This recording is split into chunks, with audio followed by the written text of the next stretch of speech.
I'm Bailey, 32 years old, and 5 years ago I bought my dream house in Portland after saving every penny I earned. Last month I got a call from my bank about a refinancing application I never submitted. The banker mentioned my brother Ethan's name as a co-applicant. My stomach dropped as I realized someone I trusted completely had betrayed me in the worst way possible. What the FBI found during their raid still keeps me up at night. Before I dive into this nightmare, drop a comment letting me know where you're watching from. Hit that like button and subscribe to hear how I reclaimed my life from this devastating betrayal. Life was good before everything fell apart. I worked as a senior software engineer at a tech company in downtown Portland, earning a comfortable salary that allowed me to enjoy a decent lifestyle while still being financially responsible. My house wasn't anything extravagant. A modest 3-bedroom craftsman in a quiet neighborhood with tree-lined streets and friendly neighbors who waved when I jogged past their yards in the morning. But it was mine, all mine, purchased after years of saving, careful budgeting, and taking on extra freelance projects on weekends. My parents, Mark and Diana, lived about 40 minutes away in the suburbs. They were always supportive of both me and my younger brother Ethan, though their relationships with us couldn't have been more different. With me, it was all about celebrating achievements and planning for the future. With Ethan, it was endless worry, emergency phone calls, and financial bailouts that stretched back to his teenage years. Ethan was 3 years younger than me, but sometimes it felt like decades separated us. While I took the conventional path, college, stable job, saving for a house, Ethan bounced between dropping out of community college, working at gas stations and restaurants, and occasionally living in his car when things got really bad. He had a magnetic personality when he wanted to charm someone, but that charisma masked a host of serious problems that emerged in his late teens: addiction issues that started with alcohol and progressed to harder substances, an inability to keep a job for more than a few months, and a talent for making the worst possible decisions at every turn. Despite his problems, I never gave up on my brother. How could I? We'd shared a bedroom for 15 years, built fort cities in the backyard, and he was the one who comforted me when our childhood dog died. The good memories made it impossible to write him off, even when everyone else had. I can't count how many times I'd helped Ethan over the years. When he was 23 and got evicted from his apartment, I let him crash on my couch for what was supposed to be 2 weeks, but stretched into 3 months. When he totaled his car while uninsured, I loaned him $5,000 to buy another one. Money I never saw again. When he lost his job at a warehouse for showing up late too many times, I called in favors with colleagues to get him an interview at a friend's company.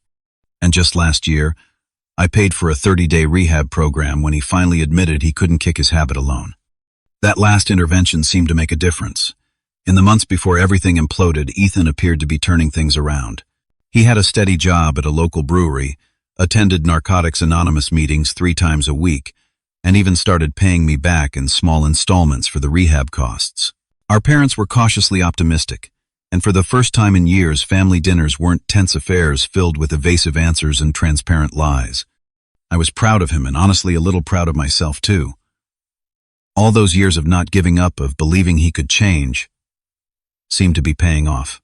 I started inviting him over more often, letting him back into my life in ways I hadn't felt comfortable with during his darkest periods. We'd watch basketball games together on weekends, grill in the backyard, and talk about normal brother stuff without the cloud of his addiction hanging over every conversation. At work, things were looking up too. I'd just been assigned as lead developer on a major project that could mean a promotion if I handled it well. I'd been planning some renovations to my house. Nothing major, just updating the kitchen that still had cabinets from the 90s and replacing the water heater that made concerning noises every time I took a shower. I'd even started dating again after a 2-year relationship ended badly right before I bought the house. Life felt stable, predictable in the best way. I'd worked hard to build a secure foundation, and for once I wasn't spending all my emotional energy worrying about my brother. I had a satisfying career, a home I loved, good friends, and what seemed like a healing family. I remember thinking about a week before that fateful call from the bank that things were finally settling into place for both me and Ethan. That sense of security made what happened next all the more devastating. The higher you are, the harder you fall. And I was about to learn just how far a person could fall when betrayed by someone they never imagined could hurt them so deeply. It was a Tuesday afternoon when my phone rang with a Portland area code I didn't recognize. Normally, I might have let it go to voicemail since I was in the middle of debugging a tricky section of code, but something made me answer. Hello. Is this Bailey Carter? The woman's voice was professional, but warm. Yes, this is Bailey. Hi, Mr. Carter. This is Jennifer Wilkinson from First Portland Bank and Trust. I'm calling regarding your refinancing application that was submitted last week. We have a few questions before we can proceed further. I felt a flicker of confusion. I'm sorry, there must be some mistake. I haven't submitted any refinancing application. There was a pause on the line. You didn't submit an application to refinance your property at 722 Maple Avenue on Thursday, April 15th. That was my address. The confusion deepened into something more unsettling. No, definitely not. I have no plans to refinance my house. Jennifer's tone shifted slightly, becoming more cautious. Mr. Carter, I'd like to transfer you to Jason Roberts in our security department. Would that be all right? My heart rate picked up. Yes, of course. After a brief hold with generic bank music, a man's voice came on the line. Mr. Carter, this is Jason from the security department. I understand you're saying you didn't submit a refinancing application. That's right. I have no idea what this is about. I see. The application was submitted online using your personal information, your social security number, date of birth, and other identifying details. It also included a digital copy of your driver's license and what appears to be your signature on several documents. My mouth went dry. That's impossible. I didn't sign anything.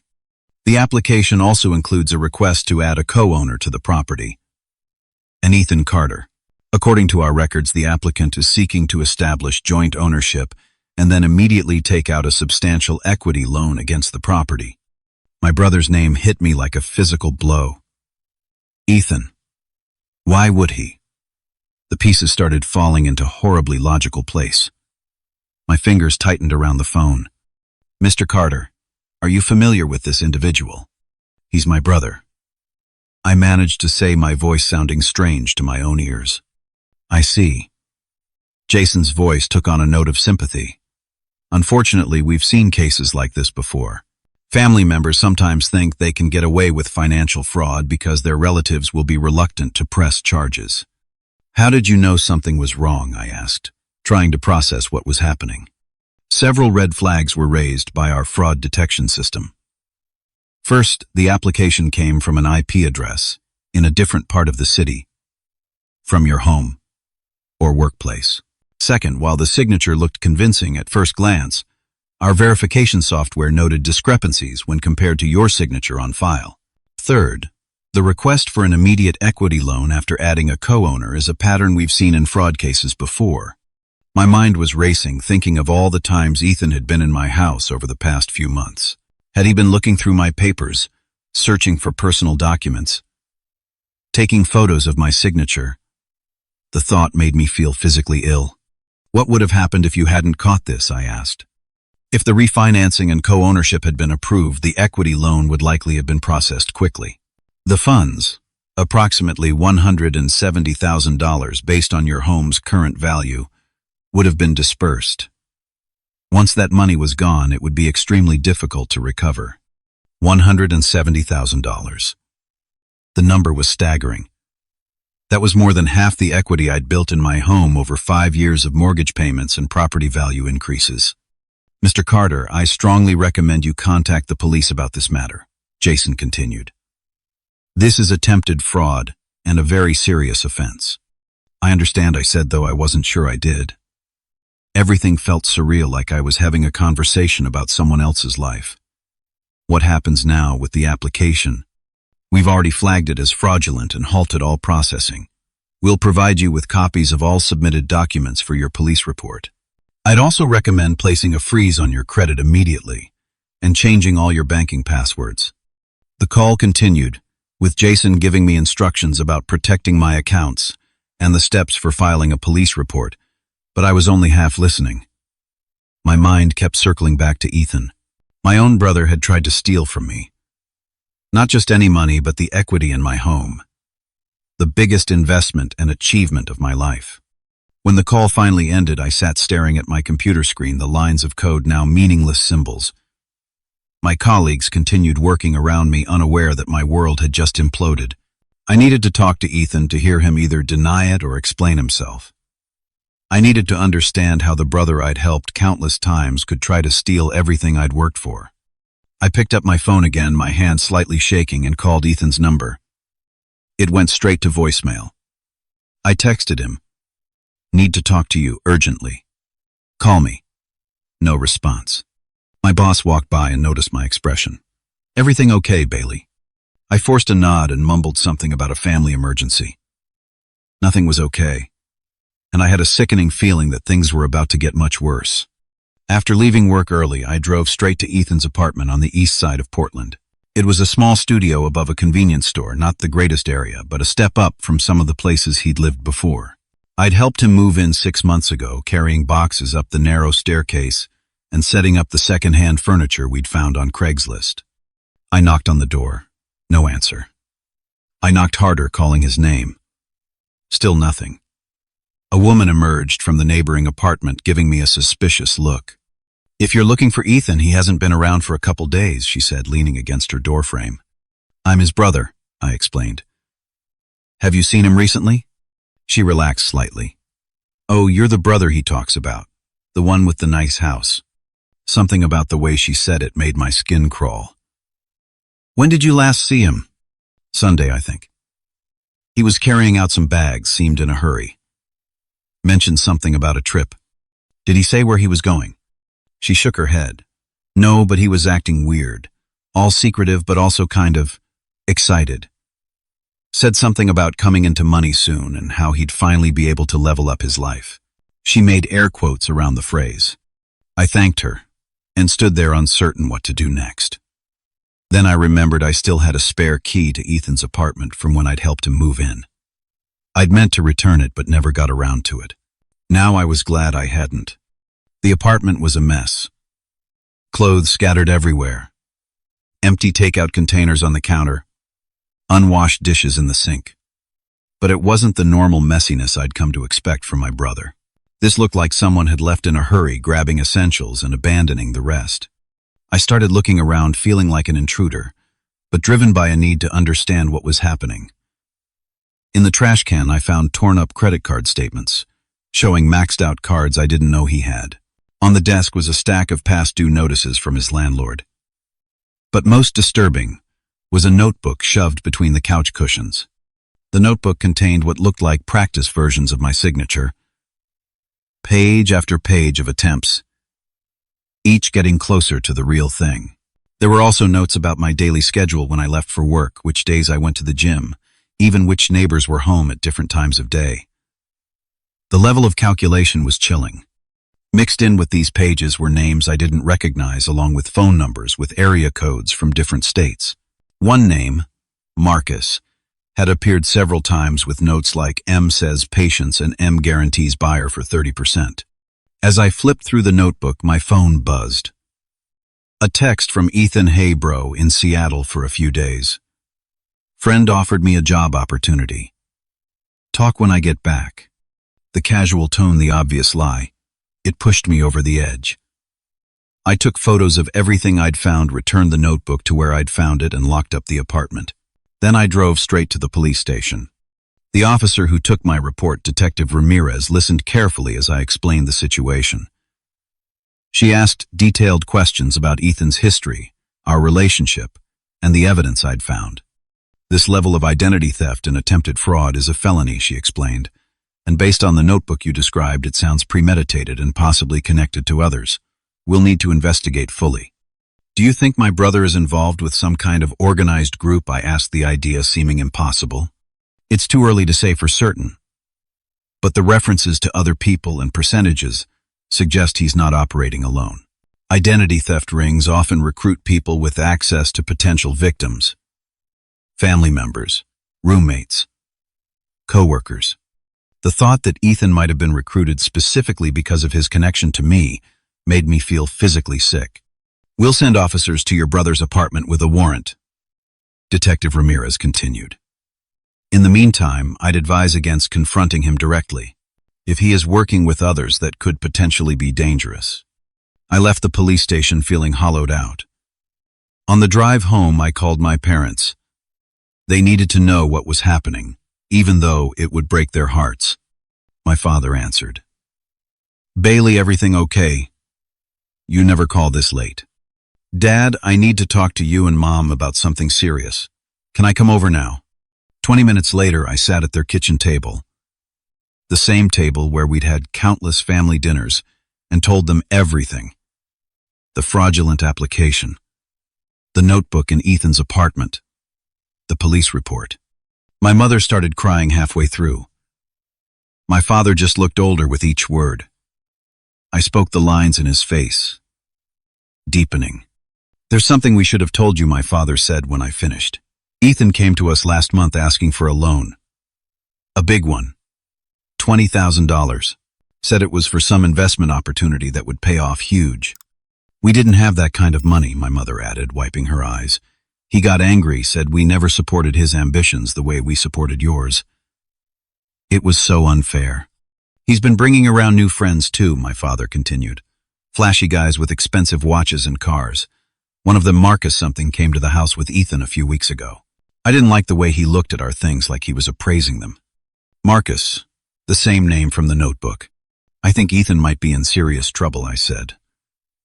The detective mentioned organized fraud rings, if he's gotten involved with criminals.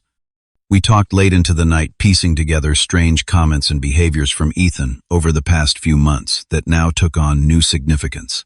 By the time I left my parents' house, it was past midnight, and we'd made a decision we needed professional help to understand the full scope of what Ethan might be involved in. The next morning, I contacted a private investigator recommended by a colleague who'd gone through a messy divorce. His name was Frank Donovan, a former police detective who specialized in fraud cases. He agreed to meet me that afternoon. "Based on what you're telling me," Frank said, after I'd explained everything, "your brother didn't just wake up one day and decide to defraud you. This sounds like a recruitment situation. These fraud rings target people with addiction histories, financial problems, and connections to potential victims. Your brother checks all those boxes. So someone approached him, not the other way around. Most likely. But that doesn't excuse his actions. He made a choice to participate." Frank's expression was sympathetic, but frank. "I'll start digging into this Marcus character and the other names from the notebook. In the meantime, be extremely careful. These groups can get dangerous if they feel threatened." As I drove home from Frank's office, my phone rang again. Unknown number.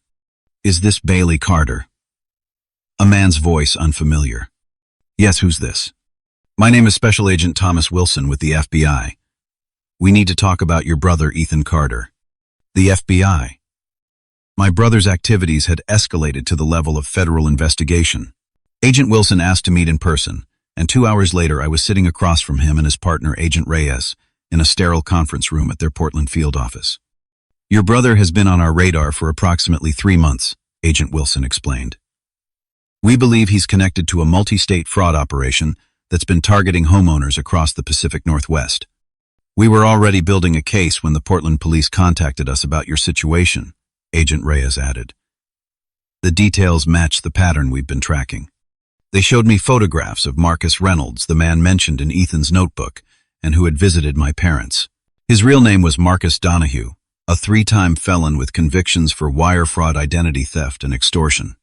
Donahue recruits vulnerable people with connections to property owners," Agent Wilson explained.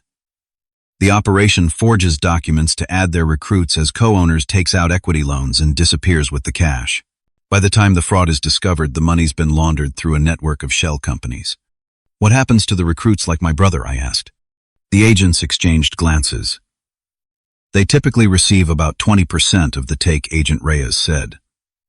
"But they're also the ones who take the fall when the operation is discovered. Donahue and his partners are careful to insulate themselves." Meanwhile, Frank Donovan had been conducting his own investigation. He called me the next day with a new discovery. "I found a storage unit rented in your name at a facility in Beaverton," he said. "Except you didn't rent it. The paperwork was forged, just like the refinancing application." The storage unit had been rented 3 months ago, right around the time Ethan's behavior had started to change. Frank and I met there the following morning using the key he'd obtained from the facility manager after explaining the situation. What we found inside was staggering. Brand new electronics still in boxes, laptops, tablets, high-end cameras, designer clothes with tags still attached, and most disturbing, a filing cabinet containing folders of personal information for at least a dozen different people, bank statements, copies of driver's licenses, social security cards, and what appeared to be forged documents similar to the ones created for my house. "This is way bigger than just your case," Frank said, looking grim. "These are materials for multiple fraud operations.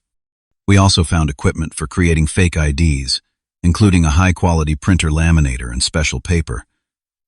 There was a laptop that appeared to contain templates for various official documents. Everything needed to steal identities and create convincing forgeries." I called Agent Wilson immediately. Within an hour, the storage unit was swarming with FBI agents, cataloging evidence and taking photographs. I gave a detailed statement about how we'd discovered the unit and confirmed that I'd never authorized Ethan to use my name or identity for anything. "This is a significant find," Agent Wilson told me. "Based on the materials here, we're looking at potentially dozens of victims across multiple states." The investigation was moving quickly now. Frank discovered that Ethan had rented another storage unit under our parents' names in a different facility. That one contained high-end appliances and furniture, items likely purchased with fraudulently obtained credit cards or intended to furnish properties involved in rental scams. As the evidence mounted, the FBI requested permission to search my house. "Your brother had access to your home," Agent Wilson explained.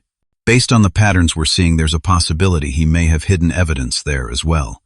The thought of my own home being used in criminal activities made me feel violated all over again, but I agreed immediately. I wanted all of this exposed. All of it stopped. The FBI search was thorough and methodical. They examined every room, checked behind fixtures, looked under floorboards. In my home office, they found a hidden key taped beneath my desk that opened a lockbox I'd never seen before, concealed in the back of my closet. Inside were more forged documents and a flash drive. The agents found additional evidence hidden throughout my house: documents stashed in air vents, USB drives taped inside the tank of a toilet, notes hidden in the pages of books on my shelves. My home, my sanctuary, had been turned into a storage facility for criminal evidence without my knowledge. The flash drive contained spreadsheets, tracking targets, potential victims, along with their personal information, property values, and notes about their vulnerabilities. My name was on the list with a notation: brother, easy access, high equity, minimal security concerns. I was just another mark to Ethan, a convenient victim because of our relationship. Most shocking was a folder of documents hidden in the crawlspace beneath my house. It contained a detailed plan spanning more than a year, showing how Ethan had methodically gathered information about my finances, practiced forging my signature, and prepared the groundwork for the fraud. There were notes from meetings with Marcus and others outlining how they would split the proceeds from my home equity. "Your brother wasn't just a recruited pawn," Agent Reyes said after reviewing the evidence. "Based on these materials, he was an active and willing participant in planning these crimes." The evidence also revealed connections to other victims, some who had already lost hundreds of thousands of dollars before discovering the fraud. There were notes about which targets to prioritize, which to avoid because they had too much security or were too vigilant with their finances. One document outlined a script for how to manipulate family members if they became suspicious. Emphasize shared history. Make them feel guilty for doubting you. Promise to explain everything later. Reading it, I recognized tactics Ethan had used on me countless times. The FBI expanded their investigation following leads from the documents found in my house. They uncovered a network spanning Oregon, Washington, and Northern California, with dozens of victims and estimated losses in the millions. As Agent Wilson explained, this group specifically targets family members, siblings, elderly parents, even adult children. They exploit family bonds and the natural reluctance to believe a loved one could be involved in criminal activity. I felt physically ill thinking about how close Ethan had come to succeeding. If the bank hadn't flagged the application, If their fraud detection systems hadn't been so sophisticated, I might have lost everything. And worst of all, the brother I'd tried so hard to help had been planning to rob me blind for over a year, all while accepting my support and pretending to finally get his life together. The FBI set up surveillance on my house, believing Ethan might return to retrieve some of the hidden evidence. I stayed with my parents, unable to sleep in my own bed, knowing how my privacy had been violated. The waiting game had begun, and I oscillated between dreading a confrontation with my brother and desperately wanting answers that only he could provide. 3 days after the FBI search, Agent Wilson called me. "We have reason to believe your brother may return to your house tonight. Our surveillance team has spotted him in the area, and he appears to be watching the house from a distance." My heart raced at the news. What should I do? "We'd like you to go home as if everything is normal. Our agents will remain hidden but nearby. If your brother approaches, try to get him inside the house where our team can move in safely." It was a risk, but I agreed. I needed this to end, needed answers only Ethan could provide. That evening, I returned to my house, turning on lights and moving around naturally, all while knowing FBI agents were watching from unmarked vehicles in neighboring houses. Around 11:30 at night, my phone buzzed with a text from Ethan. "Hey, you up? Need to talk. Can I come over?" With shaking hands, I replied, "Sure." Doors unlocked. 20 minutes later, I heard the front door open quietly. Ethan had a key. Of course he did. But he was trying to be stealthy, probably unsure if I was awake. I sat in the living room, lights dimmed, waiting. "Bailey," he called softly, stepping into the room. When he saw me sitting there, he smiled. That same charming smile he'd used to get out of trouble our entire lives. He looked thinner than when I'd last seen him, with dark circles under his eyes, but otherwise normal. It was hard to reconcile this familiar figure with the calculating criminal the evidence had revealed. "Hey bro," he said casually. "Sorry to drop by so late. Been out of town for a job thing." "In Seattle, right?" I said, my voice flat. "That's what your text said." His eyes flickered briefly with uncertainty before he nodded. "Yeah, exactly. This guy I know offered me some consulting work. Good money. Must be nice to have opportunities like that," I said, watching him carefully. "Things working out for you lately?" He sat down across from me, apparently relieved I wasn't asking more specific questions. "Actually, yeah. I think I'm finally getting my life together. Thanks for all your help, man. Couldn't have done it without you." The casual gratitude, knowing what I now knew, made my stomach turn. But I kept my expression neutral. "So, what did you want to talk about?" "Oh, right." He leaned forward, lowering his voice conspiratorially. "I might need to crash here for a few days. Having some issues with my apartment. Nothing serious." "Issues like what?" "Just some mix-up with the rent. Landlord being a jerk." He waved dismissively. "You know how it goes." Like the mix-up with my mortgage, I asked, my voice steady despite the anger building inside me. Ethan's smile faltered. "What?" "The bank called me, Ethan. About the refinancing application. About adding you as a co-owner to my house." His face went through a rapid series of expressions, surprise, calculation, and then an attempt at confusion. "What are you talking about?" "I didn't." "Stop." I held up my hand. "The FBI searched the house. They found everything. The documents in the air vents, the USB drives in the toilet tank, the files in the crawl space. They know about the storage units, too." All pretense dropped from his face, replaced by something cold and calculating I'd never seen before. "You called the cops on me. Your own brother. You tried to steal my house," I said, my voice rising, despite my efforts to stay calm. "You were planning to take out a $170,000 loan against my equity and disappear." "It's not like that," he said quickly. "Look, I got involved with some guys. They pressured me. Said they'd hurt me if I didn't help them. That's not what the evidence shows, Ethan. I saw the notebooks, the plans dating back a year. You weren't pressured. You were a willing participant. You even had me listed as a target, with easy access and high equity." His expression hardened. "You don't understand. I needed a break, a chance to start over. After everything I've been through, After everything you've been through, I stood up, unable to contain my anger any longer. What about everything I've done for you? The money I've loaned you, the places I've let you stay, the rehab I paid for. And this is how you repay me, by trying to steal my house. You've always had it so easy, he shot back, standing to face me. Everything handed to you. College paid for, perfect job, perfect house. What about me? What chances did I ever get? We had the same chances, Ethan. The same parents, the same opportunities. I worked for what I have. I saved for years to buy this house. And now you're just going to let the FBI take me in. His voice turned pleading. Come on, Bailey. We're brothers. Family. You can tell them you made a mistake, that you authorized everything. So I can go to prison for fraud instead of you. That's your solution. No one has to go to prison. Just help me get out of town. I've got some money saved. I can disappear, start fresh somewhere else. No one gets hurt. The desperation in his voice might once have swayed me, made me want to protect him despite everything. But not anymore. The FBI knows everything, Ethan. They've been tracking your group for months. There are other victims, dozens of them. Those weren't my cases, he said quickly. That was all Marcus and the others. I only ever worked on your house. My house. Your brother's house. The person who's helped you your entire life.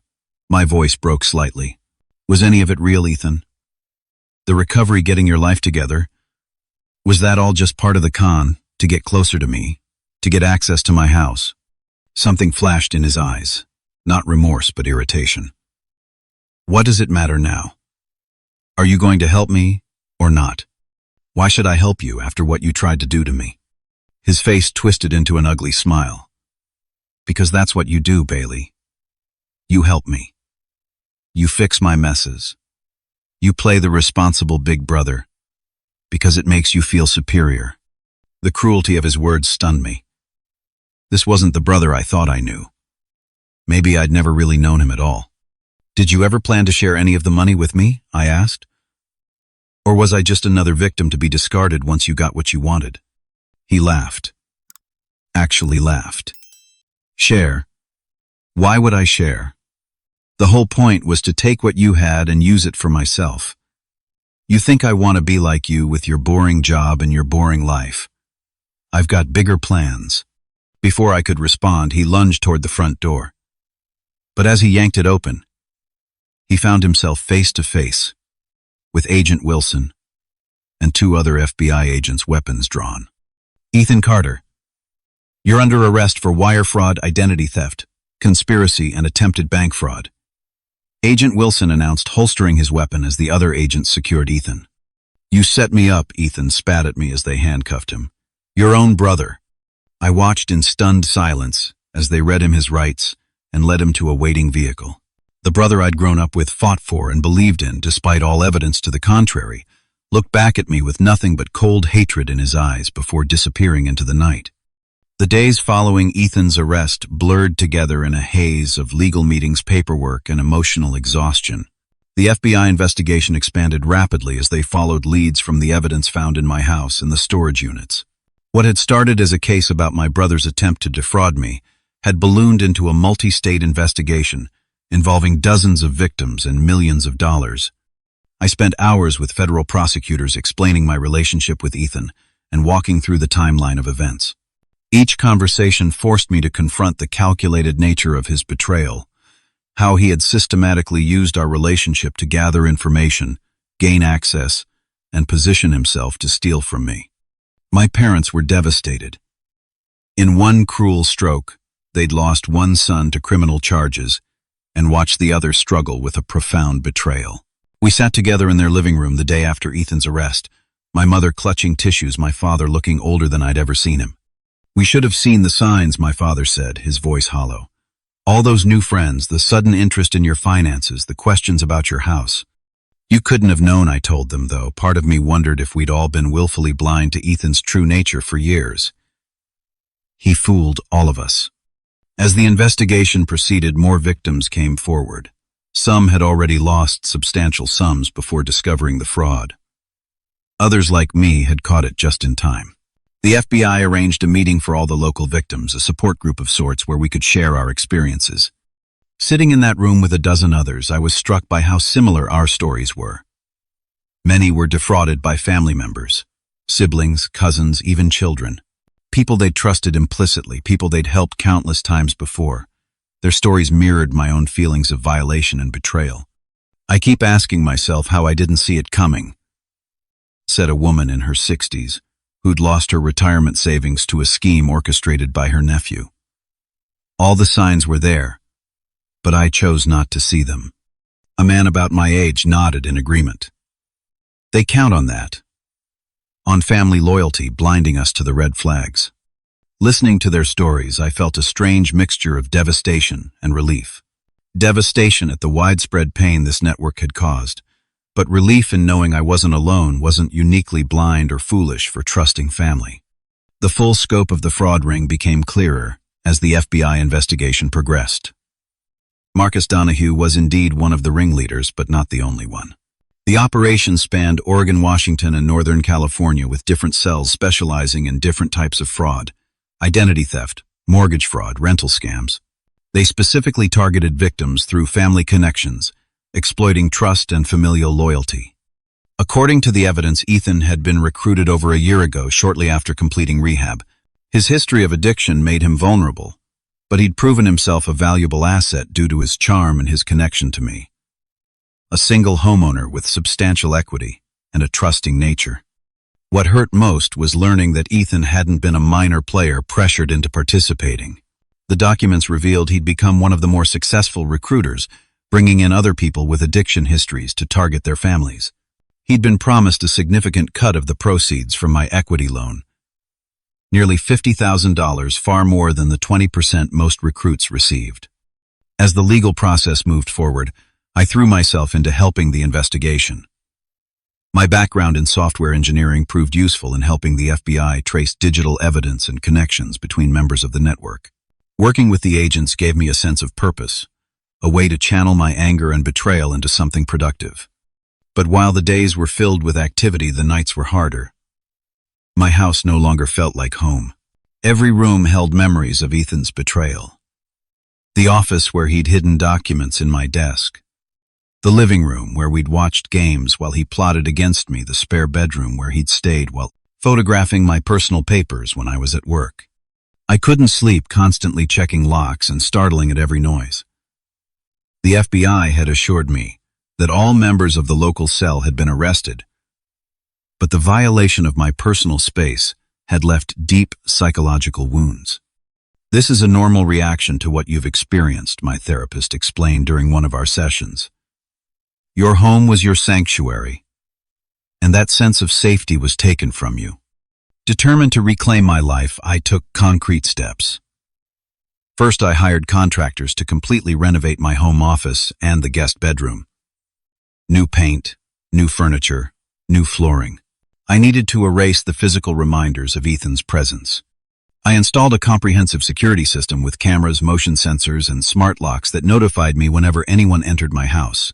I changed all my passwords, got new credit cards, and placed a permanent freeze on my credit that could only be lifted with a special PIN and identification process. The most difficult decision was changing my last name. After weeks of consideration and discussions with my parents, I filed the paperwork to take my mother's maiden name. It wasn't about disowning my family, but about creating distance between myself and the criminal case that would follow my brother for years to come. "We understand," my mother said when I told them, her eyes sad but supportive. "You need to protect yourself." As a software engineer, I had the flexibility to work remotely, so I temporarily relocated to another city while my house was being renovated. The physical distance helped clear my head and gave me perspective on what I wanted for my future. During this time, the case against Ethan and the fraud ring moved forward. The preliminary hearing was scheduled, and I would need to testify. Despite everything facing my brother in court filled me with dread. The day of the hearing arrived with a heavy gray sky that matched my mood. The courtroom was formal and intimidating with its polished wood and somber atmosphere. I sat on a bench outside, waiting to be called, my stomach in knots. When I finally took the stand, I saw Ethan for the first time since his arrest. He sat at the defense table in an orange jumpsuit, looking thinner and harder than before. When our eyes met, his expression showed no remorse, no recognition of the pain he'd caused, only cold calculation as he whispered something to his attorney. The prosecutor guided me through my testimony. The discovery of the fraudulent application, finding the evidence in Ethan's apartment, and my home, the confrontation on the night of his arrest. I spoke clearly and factually, though my voice sometimes threatened to break when describing the extent of the betrayal. "And in your own words, Mr. Carter, how has this experience affected you?" the prosecutor asked, finally. I looked directly at Ethan as I answered. "My brother didn't just try to steal my house. He stole my sense of security, my ability to trust, and my belief in the person I thought he was. He took advantage of years of support and love, using them as tools to exploit me. The financial damage he attempted was substantial, but the emotional damage he succeeded in causing is immeasurable." Ethan showed no reaction, just continued whispering to his lawyer. His coldness confirmed what I'd been slowly accepting. The brother I thought I knew had never really existed. Or if he had, he was long gone, replaced by a stranger who saw me as nothing more than a means to an end. The judge found sufficient evidence to proceed to trial, denying bail due to the flight risk and the serious nature of the charges. As Ethan was led away, he didn't look back. Outside the courthouse, Agent Wilson approached me. "Your testimony was compelling," he said, "and the evidence is overwhelming. Most of these cases will end in plea deals rather than trials. What kind of sentences are they looking at? For the ringleaders like Donahue, potentially 15 to 20 years. For your brother, given his level of involvement and the amount of money targeted, likely 5 to 7 years. 5 to 7 years. My brother would be in his mid-30s when released with a felony record that would follow him forever. Despite everything, a part of me still grieved for the future he'd thrown away. But another part of me, a stronger part, was determined to build a new future for myself, one not defined by my brother's betrayal. As I drove away from the courthouse, I made a promise to myself. This experience would change me, but it wouldn't break me. 1 year after the bank call that unraveled my life, I stood in the backyard of my renovated house watching friends gather around a grill on a sunny Portland afternoon. The house looked different now. New paint, inside and out, a redesigned kitchen, updated security features, and landscaping that made the property almost unrecognizable from the street. The changes went far deeper than aesthetics. In the aftermath of Ethan's betrayal, I'd been forced to rebuild not just my home, but my entire sense of security and trust. The process had been painful, with days when grief and anger threatened to overwhelm me. But gradually, I'd found my way forward. The first months had been the hardest. I'd wake from nightmares where I discovered new hiding places in my house filled with evidence of Ethan's deception. My therapist called it trauma response. A normal reaction to having your sanctuary violated by someone you trusted completely. Healing isn't linear, she reminded me in our sessions. There will be good days and bad days. The goal isn't to forget what happened, but to integrate it into your life story without letting it define you. Slowly, I began reclaiming my space and my peace of mind. The renovation helped transforming rooms that held painful memories into new spaces that belonged fully to me. I painted walls, replaced furniture, and rearranged everything until no corner of the house remained as it had been during Ethan's visits. The security system gave me practical protection, but rebuilding my internal sense of safety took longer.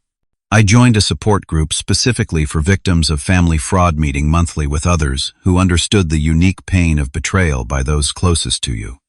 In those meetings, I found people who didn't judge me for having been deceived, who didn't ask why I hadn't seen the signs earlier.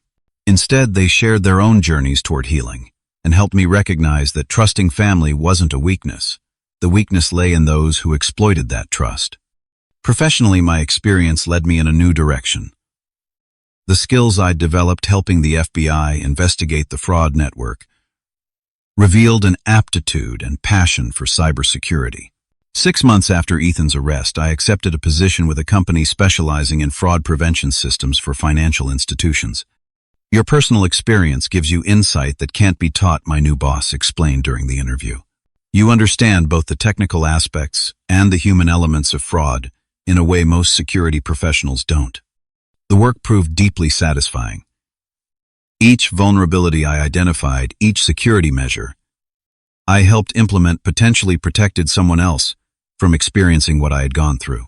I began speaking at industry conferences, sharing my story as a cautionary tale while advocating for stronger fraud detection systems. My relationship with my parents evolved as well. Initially, our shared grief over Ethan's actions brought an uncomfortable tension to our interactions. They felt guilty for not recognizing his true nature sooner, while I sometimes irrationally blamed them for always making excuses for his behavior throughout our childhood. We worked through these feelings in family therapy sessions, learning to separate our love for each other from the pain Ethan had caused. Eventually, we established a new normal. Sunday dinners, holiday celebrations, regular phone calls, with an honesty and openness that had sometimes been missing before. "We're not responsible for Ethan's choices," my father said during one particularly emotional conversation. "But we can be responsible for how we move forward together." Ethan himself remained a complicated absence in our lives. He'd ultimately accepted a plea deal, receiving a 6-year sentence with the possibility of parole after 4 years. He'd made no attempts to contact me, though he occasionally wrote to our parents with promises of change and redemption that echoed too many previous empty commitments. I chose not to maintain contact with him. Some relationships I'd learned couldn't and shouldn't be salvaged. Sometimes the healthiest response to betrayal was to acknowledge the harm done and create boundaries that prevented further damage. This lesson extended to other relationships in my life as well. I became more discerning about who I allowed close to me, not out of paranoia, but from a newfound respect for my own well-being. I valued authenticity over charm, consistency over grand gestures, and actions over promises. Yet despite this caution, I didn't close myself off entirely. The friends gathered in my backyard today were evidence of that. Some longtime companions who'd supported me through the darkest days, others new connections made through support groups or work. Relationships built on genuine mutual respect rather than obligation or manipulation. I'd even started dating again, taking things slowly with Sarah, a graphic designer I'd met through a friend. She knew my story and understood my occasional need for reassurance and space. Her patience and straightforwardness were exactly what I needed as I learned to trust again. The criminal case had concluded 3 months ago with the sentencing of Marcus Donahue and the other ringleaders to substantial prison terms. The FBI had recovered some of the stolen funds for earlier victims, though many would never see their money again. The legal chapter, at least, was finally closed. As I watched my friends laughing and talking in the yard of the home I'd fought to protect, I reflected on the journey of the past year. The betrayal had changed me, but not in the ways I'd initially feared. I hadn't become bitter or cynically distrustful. Instead, I'd developed a more nuanced understanding of both human nature and my own resilience. I'd learned that helping others was still worthwhile, even if some took advantage. The key was establishing healthy boundaries and recognizing the difference between supporting someone and enabling harmful behavior. I'd learned that forgiveness didn't necessarily mean reconciliation. I could release my anger toward Ethan for my own peace without allowing him back into my life. Most importantly, I'd discovered my own strength, not just in surviving the betrayal, but in rebuilding afterward. Creating a life with deeper, more authentic connections and greater purpose than before. One of my friends called me over to settle a friendly debate about the proper way to grill corn, and I smiled as I joined the group. This was my life now, not defined by what my brother had done, but by the community I'd built and the person I'd become in the aftermath. The house behind me was just a structure of wood and stone. My true home was the sense of peace I'd fought for and finally reclaimed. And that was something no one could ever take from me again. Have you ever experienced betrayal by someone you trusted completely? How did you rebuild your life afterward? Share your story in the comments below. And if this resonated with you, please hit that like button and subscribe to hear more stories of resilience and healing. Remember that healing isn't about erasing the past, but about building a future where those wounds no longer define you. Thank you for listening, and I wish you strength on your own journey, whatever challenges you may be facing.